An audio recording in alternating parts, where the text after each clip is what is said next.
যখনই সমাজ বিপথে পরিচালিত হয়, ভিন্ন দিকে চলে যায়, এটা সংস্কারের প্রয়োজন হয়।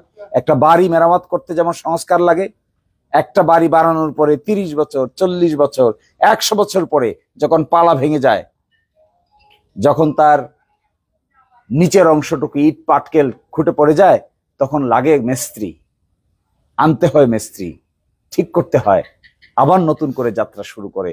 এটার নাম সংস্কার। একইভাবে মুসলমান ধর্মে কোরআনে প্রায় 124 জন পয়গম্বরের নাম আছে, যারা মুসা, ঈসা, যারা বিভিন্ন সময় সমাজে এসেছেন। সমাজ যখন বিপথে পরিচালিত হয়েছে, মানুষ যখন কুফরি শিরকে অভ্যস্ত হয়েছে, তখন এখান থেকে মানুষকে ফেরানোর জন্য এক বিশেষ বার্তাবাহক এসেছেন। এসে এগুলো থেকে আস্তে আস্তে আস্তে আস্তে মানুষকে আবার সত্যের পথে ধাবিত করেছে। এই জন্য কৃষ্ণ আর বিষ্ণু এত ইম্পর্টেন্ট। এই জন্য দুর্গাপূজা, শারদীয় দুর্গাপূজা, কালী পূজা, কীর্তন এই জন্য ইম্পর্টেন্ট, কারণ এগুলো সমাজ সংস্কারের বার্তা দেয়। এগুলো সমাজকে নতুন করে ঢেলে সাজাতে চায়। এগুলো সার্বজনীন। আপনি দেখবেন বড় করে লেখা থাকে সার্বজনীন দুর্গোৎসব। এই সার্বজনীন দুর্গোৎসব কি মেসেজ দেয়? এই সার্বজনীন দুর্গোৎসব আমাদেরকে মেসেজ দেয় যে মানুষে মানুষে হানাহানি কমিয়ে পরস্পরের কাছাকাছি এসে সমাজকে সংস্কার করে নতুন করে পথ চলতে শেখায়। এখন বিরাট প্রশ্ন, সমস্যা দেখব, বড় বড় সমস্যা দেখব, অনেক ঝামেলা দেখব। মাথায় নিবে কে? কষ্ট করবে কে? পরিশ্রম করবে কে? কার পিঠের মেরুদণ্ড বাঁকা হয়ে যাবে, যে বাঁকা হয়ে গেলে পরে আমি রাস্তা পাবো? কার পিঠের মেরুদণ্ড ভাঙার বিনিময়ে আমি দিরাই হাসপাতালে একটা অপারেশনের ব্যবস্থা পাবো? কোন সেই বীর পুরুষ হবে? কে তার ঘাড়ে তুলে নিবে? তুলে নিয়ে বলবে যে আমি এটা ব্যবস্থা করব, আমরা করব। কিভাবে করব? কোথা থেকে ফান্ড আসবে? কারা দিবে? কোথা থেকে ডাক্তার আসবে? কোথা থেকে আসবে নার্স? কোথা থেকে রোগীর ব্যবস্থা হবে? বিল্ডিং হবে, এসি রুম হবে, অপারেশন থিয়েটার হবে? কোথা থেকে হবে? কে করবে? এগুলোই সমাজ সংস্কারের অত্যন্ত গুরুত্বপূর্ণ দিক। এগুলো বুঝতে না পারলে, ধরতে না পারলে, চিনতে না পারলে শুধু আমরা হাহাকার করেই যাব, শেষ পর্যন্ত সমাধানের কোনো রাস্তা খুঁজে বের করতে পারবো না। কাজটা এত সহজ নয়। একটা রাষ্ট্রীয় মেকানিজমকে ঠিক করতে যেমন অনেক কষ্ট করতে হয়, স্যাক্রিফাইস করতে হয়, একটা পরিবারকে ঠিক করতে গেলেও পরিবারের প্রধানকে অনেক স্যাক্রিফাইস করতে হয়। দেখবেন আমাদের এই সমাজে এরকম বাবা মা আছেন যারা নিজে না খেয়ে সন্তানদেরকে মানুষ করছেন। আমি এরকম কৃষক পরিবারের সন্তান দেখেছি যে বাবা কৃষি কাজ করে করে, মা অন্যের বাড়িতে ঝিয়ের কাজ করে যে কয়টা টাকা পায় এটা দিয়ে তার সন্তানদেরকে পড়িয়েছেন। ময়মনসিংহে বাড়ি, 2টা ছেলেই ঢাকা মেডিকেল কলেজে ভর্তি হয়ে বড় ডাক্তার হয়েছে। মা অন্যের বাড়িতে ঝিয়ের কাজ করেন, দিন মজুরের কাজ করেন, দিনে আনে দিনে খান, কয়টা টাকা পান এটা বাচ্চাদেরকে দেয়। কত পরিশ্রম, কত সাধনা, কত কষ্ট, তার বিনিময়ে সন্তান জন্ম হয়েছে, শিক্ষা দীক্ষা দিয়েছে, তারা উপরে উঠেছে। তাহলে দেশ ঠিক করতে এরকম পরিশ্রমী লোকের প্রয়োজন, কষ্ট সাধন করতে পারে এরকম লোকের প্রয়োজন, বুঝতে পারে এরকম লোকের প্রয়োজন। পরিবার ঠিক করতে যদি এরকম স্যাক্রিফাইস করতে হয়, তাহলে দিরাই সাল্লার মতো 5 লক্ষ লোকের পরিবার ঠিক করতে কতই না কষ্ট সহিষ্ণু মানসিকতার প্রয়োজন। আমার নিজের পরিবারে 4 জন সদস্য, 5 জন সদস্য, 6 জন সদস্য, এটাকে ঠিক করতে যে হিমশিম খেতে হয়, এই 5 লক্ষ লোকের পরিবারকে কে তার ঘাড়ে দায়িত্ব নিয়ে ঠিক করার দায়িত্ব নিবে? কে বলবে হিন্দু মুসলমান একসাথে বসবাস করবে? কে বলবে ধর্মের ভিত্তিতে কাউকে বিভেদ করা যাবে না? কে বলবে কাউকে অযথা নির্যাতন নিপীড়ন করে জেল জুলুমের শিকার করা যাবে না? কে বলবে কারো সম্পদ কেউ কেড়ে নিতে পারবে না? কে বলবে আমার অধিকার আমাকে দিতে হবে? কে বলবে আমার হাসপাতাল দরকার, আমার রাস্তাঘাট দরকার, আমার বাচ্চাদের লেখাপড়া দরকার, আমার সন্তানদের লেখাপড়া দরকার? কে বলবে? কোথায় সে স্কুল, কোথায় সে কলেজ? এগুলোই সমাজ সংস্কারকদের ভাবতে হয়। যারা ভাবেন তারা অগ্রগামী, যারা ভাবেন না তারা পশ্চাৎগামী, পিছনে পড়ে থাকেন। আমি আপনাদেরকে একটা কথা বলতে চাই। একটা প্রশ্ন করেছেন আমাকে, তার উত্তরও দিব আমি আমার কথার মাধ্যমে। শরিয়া সম্পর্কে মানুষের ভালো ধারণা নাই, কারণ শরিয়া সম্পর্কে আমাদের লেখাপড়া নেই। শরিয়া কি? শরিয়া হলো কতগুলো সিস্টেম এবং বিধান। এই যে আপনি বসে আছেন, আমি দাঁড়িয়ে আছি, আমি কথা বলছি, আপনি শুনছেন, এটি প্রাকৃতিক শরিয়া। আমি যদি কথা বলি, আপনিও যদি বলেন, সকলেই যদি বলে, তাহলে কি কেউ শুনবে?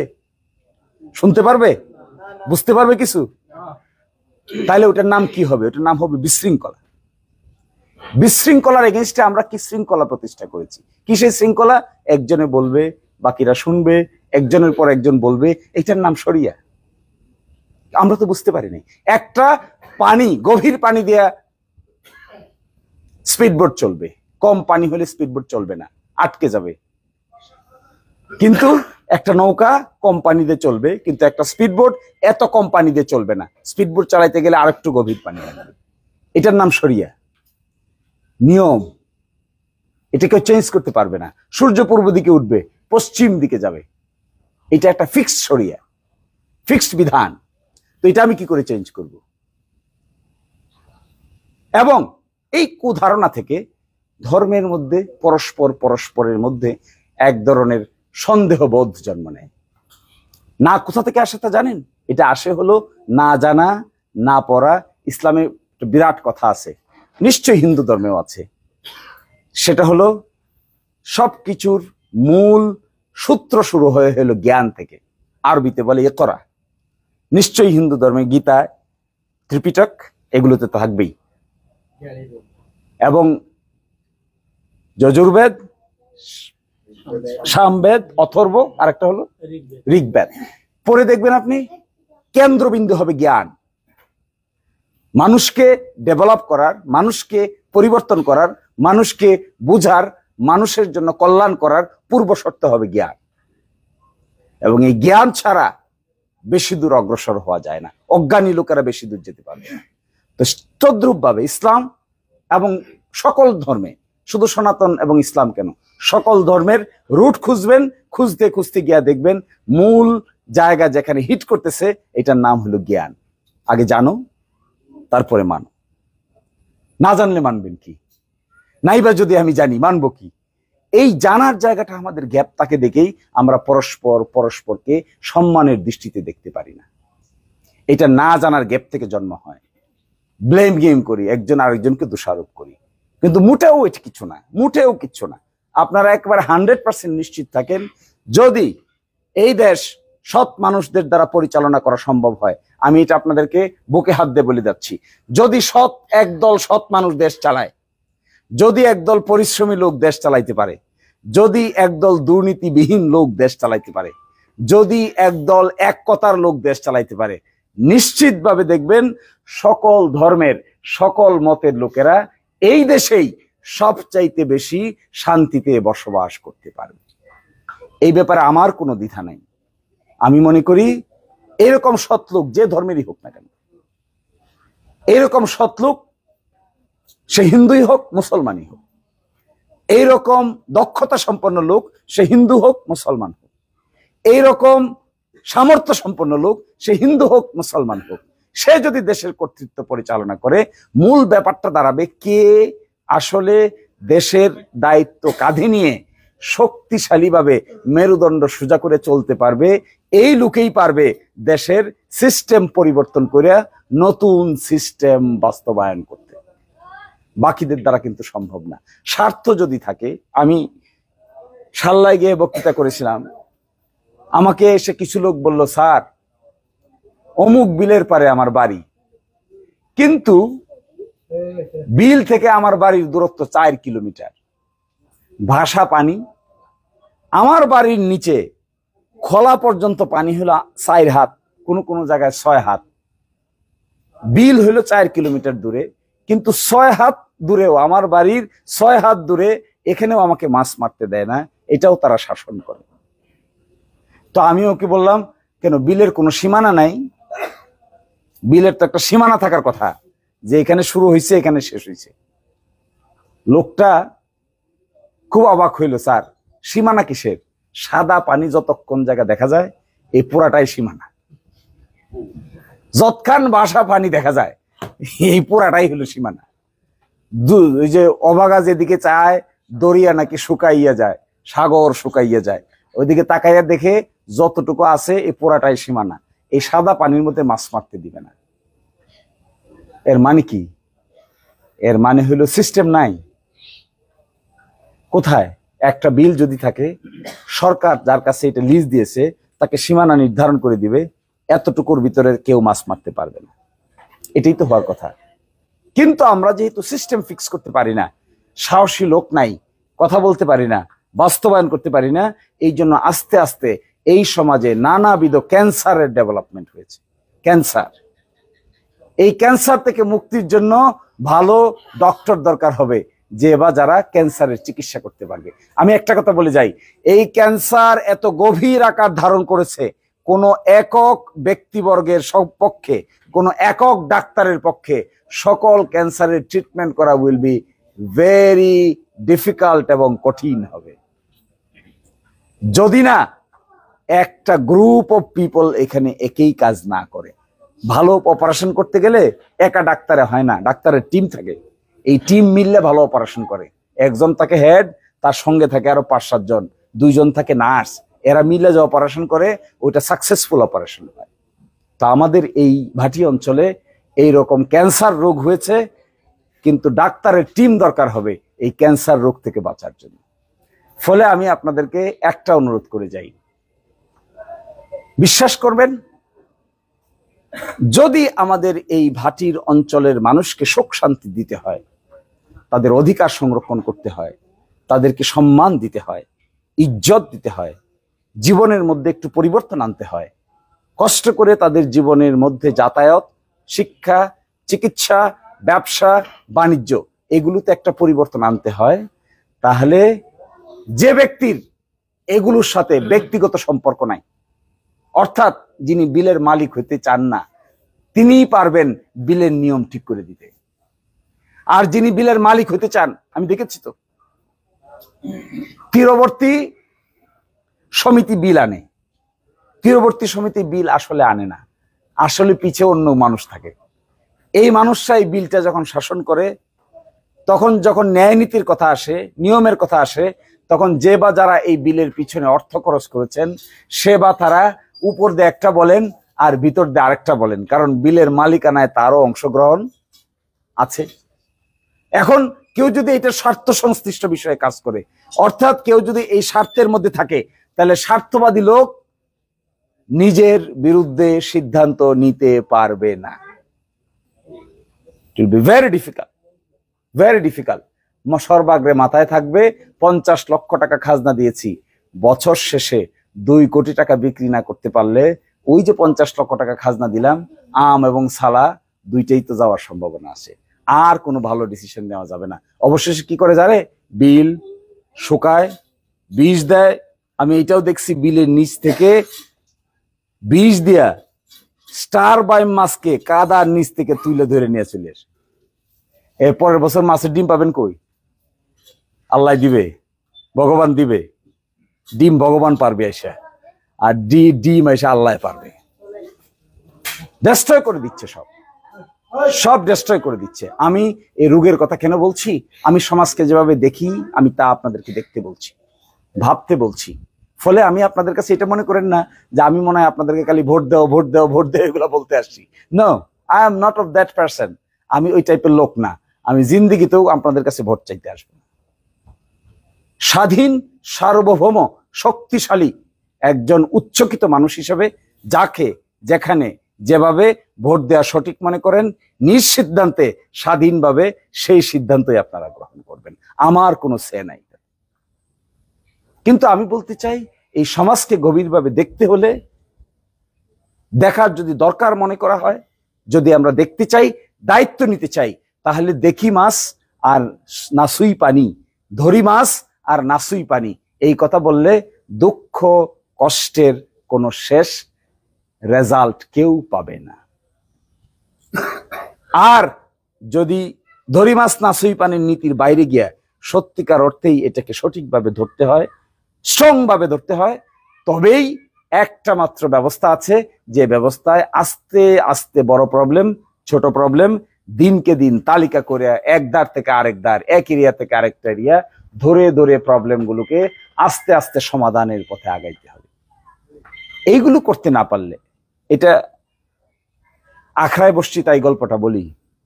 আমি সাল্লায় সফর করেছি 8 দিনে 53টা গ্রাম, 20-22টা গ্রামে কোনো শ্মশান নেই। বর্ষার সিজনে শ্মশান পানির নিচে চলে যায়, 6 ফুট পানি না 6 ফুট মাটি বললে আর গাইড ওয়াল প্রোটেকশন দিলে বর্ষার সিজনে ওই শ্মশানটা ব্যবহার করা যায়। কিন্তু এই 6 ফুট মাটি দিয়া উপরে তুলবে, গাইড ওয়াল প্রোটেকশন দিবে, এরকম কোনো লোক খুঁজে পাওয়া যায় না। আপনি বোঝেন আমাদের মন মানসিকতা, চিন্তা, চেতনা কত নিচে নেমে গেলে পরে একটা শ্মশানের ব্যবস্থা করতে পারি না।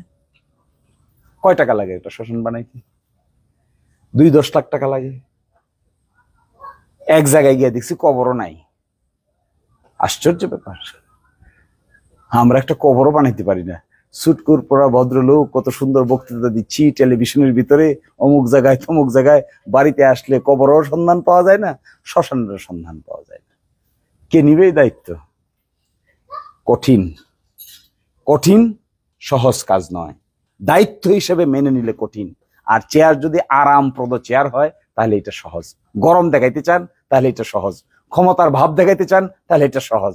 এই চেয়ারে বসে যদি হাত পা গরম হয়ে যায় তাহলে এটা সহজ, কারণ গরম থাকবে, হুম হুম হাম করবেন, তুস্তাস করবেন, অমুকরে মারবেন, তমুকরে ধরবেন, অমুকরে ঢোকাবেন, তমুকরে শায়েস্তা করবেন, তমুকরে মামলা দিবেন, তমুকরে হামলা দিবেন, তমুকরে কামলা দিবেন, দিয়া কইবেন যে বলে এবার শায়েস্তা করছি। এই যদি হয় ক্ষমতার গরম, এই ক্ষমতার গরম বাস্তবায়ন করার যদি ক্ষমতা হয়ে থাকে তাহলে এইটা হবে একটা এনজয়মেন্ট। দেখো, তাহলে এটা হবে একটা এনজয়মেন্ট। তখন এই চেয়ারটা হবে একটা উপভোগ করার সামগ্রী, এই চেয়ারের গরমটা হবে একটা উপভোগ করার সামগ্রী, কলমটা হবে মানুষের অধিকার কাইরে নেওয়ার সামগ্রী, সিগনেচারটা হবে কাউকে জেলে ঢুকানোর আর কাউকে মুক্তি করার সামগ্রী। আর যদি এটাকে আমরা কিচ্ছু লাগবে না, আর যদি এটাকে আমরা দায়িত্ববোধ হিসেবে নিতে চাই, এটাকে দায়িত্ববোধ, এই চেয়ারটাকে যদি দায়িত্ববোধ হিসেবে দেখতে চান মানুষের কল্যাণ করার জন্য চেয়ারটা একটা হাতিয়ার। যদি বুঝতে চাই, আমরা যদি বুঝতে চাই এই চেয়ারে বসে আপনি যে স্বাক্ষরগুলি করবেন, ন্যায় নিষ্ঠার সহিত এই স্বাক্ষরগুলো করার কারণে যে পরিমাণ কাজ বাস্তবায়িত হবে তার রেজাল্ট আপনি পাইতে চান, তখন এই চেয়ারটা গরম হবে না, এই চেয়ারটা হবে সাংঘাতিক রিস্কি, এই চেয়ারটা হবে সাংঘাতিক প্রশ্নবিদ্ধের মাঝখানে দাঁড়াইয়া আপনাকে আগুনের সাথে খেলতে হবে। আপনি একটা স্বাক্ষরে তো 20 লাখ টাকা যদি দুর্নীতি হয় তখন কি হবে? যত কথাই বলি, স্বাক্ষরের কারণে যদি 50 লাখ টাকা কেউ নিয়ে যায় তখন কি হবে? স্বাক্ষর একটা দেওয়া হুমহাম করে তো চলে গেলেন এমপি সাহেব, মন্ত্রী সাহেব, একদিন তো ধরা খাবেন, একদিন তো চোখের সামনে আসবে, এগুলা ভেসে উঠবে। ফলে আমরা আপনাদেরকে এই সমাজ সংস্কারের কথা বলতে আসছি। এই সংস্কারটা গভীর, মিলেমিশে করলে বেশি করে করা যাবে, এককভাবে করলে বেশি দূর যাওয়া যাবে না। কথা স্পষ্ট এবং ক্লিয়ার।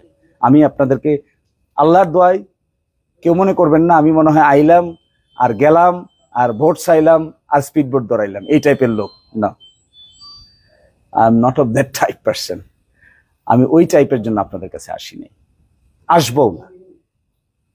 আমি আসছি বিবেকবোধ, মানুষের বিবেক জাগ্রত করতে হবে। সমাজ যদি ঠিক করতে হয়, এই ভাটি অঞ্চলকে যদি ঠিক করতে হয়, ভালো লোকের সন্ধান করতে হবে, নতুন করে গড়ে সাজাইতে হবে। আপনার আমার বাড়ির বাথরুমের ভিতরে কি সুন্দর করে সাজান দেখবেন, ইংলিশ কমোড আনেন, আবার বাংলা কমোডও ব্যবহার করেন। তারপরে সিলেট থেকে অর্ডার দিয়ে ভেসিন নিয়ে আসেন, ভেসিনের আবার নানান মডেল। এই চিন্তা যদি বাথরুমের জন্য করেন, এই চিন্তা দিরাইশালার জন্য করেন না কেন? পারেন না কেন? বাথরুম তো ঠিকই সাজাইতেছেন, বেসিনের দাম 5,000 টাকা, কিন্তু বেসিন তো লন্ডন থেকে অর্ডার দিচ্ছেন 15,000 টাকা দিলেও নতুন ফ্যাশনের বেসিনে হয় না, এটা 20,000 টাকার বেসিন লাগে। ফিটিং লাগে খুব সুন্দর, গ্লাস, আয়না, রিফ্লেকশন, লাইট, সুইচ। এই 5 লাখ লোকের পরিবারে এগুলো দরকার নাই? এই 5 লাখ লোকের পরিবারের বেসিন আছে না? এই 5 লাখ লোকের পরিবারের বেসিন তো হলো নল্লা, কি বলে, আত্মি বিল।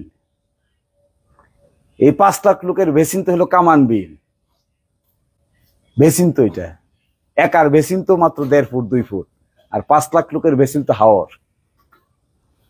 খুবই কঠিন। আমি আপনাদেরকে এই কথা বলে গেলাম, আপনারা ভাববেন আমরা ভালো হলে আপনারা একসাথে কাজ করব, আমরা যদি খারাপ হই তাহলে আমাদেরকে ছুঁড়ে ফেলে দিবেন, এতে আমাদের কোনো আপত্তি থাকবে না। সবাই ভালো থাকবেন, দোয়া করবেন। সালাম এবং আদাব রইল সবাই।